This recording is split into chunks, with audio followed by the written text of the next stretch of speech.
Hi అండి. గట్టి పకోడీ ఈ విధంగా వేయండి, పిల్లలు ఎగబడుతూ తింటారు.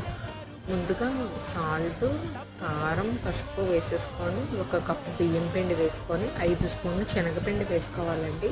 వేసుకొని ఈక్వల్గా కలిపేసుకొని చాప్ చేసుకున్న ఆనియన్స్, పచ్చిమిరపకాయలు కూడా వేసేసుకొని పిండి పొడి పొడిగా ఉండేలాగా కలుపుకొని కొద్దిగా వాటర్ వేసుకొని చపాతీ పిండి కంటే గట్టిగా కలుపుకోవాలండి.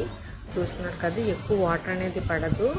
ఈ రకంగా కలుపుకుంటే గట్టి పకోడీ అచ్చం బయట కొన్నట్టే టేస్టీగా మన ఇంట్లో ట్రై చేసుకోవచ్చు.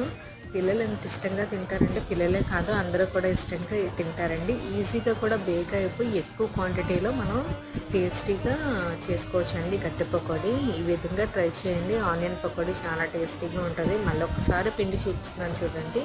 ఈ రకంగా గట్టిగా ఉంటే దాన్ని విడి తీసుకుంటూ వేస్తే పకోడీ అనేది పర్ఫెక్ట్గా వస్తుంది. లైక్ చేయండి, షేర్ చేయండి, సబ్స్క్రైబ్ చేయండి. Bye bye.